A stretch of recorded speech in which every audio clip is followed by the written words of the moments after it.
I used to hide from English. Whenever someone said speak, my voice disappeared.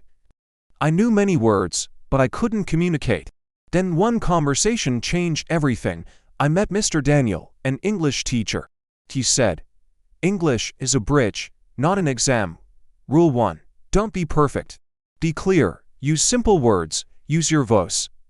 Rule 2. Ask small questions. Conversation is tennis, not a speech. Rule 3. Mistakes are teachers.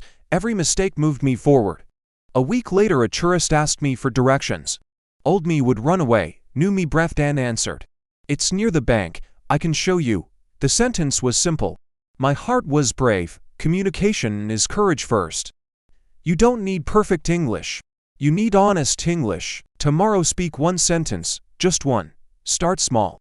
Your story will begin like mine. Speak, listen, continue. English is connection, not perfection. I started with one sentence. Today I have conversations, you can too.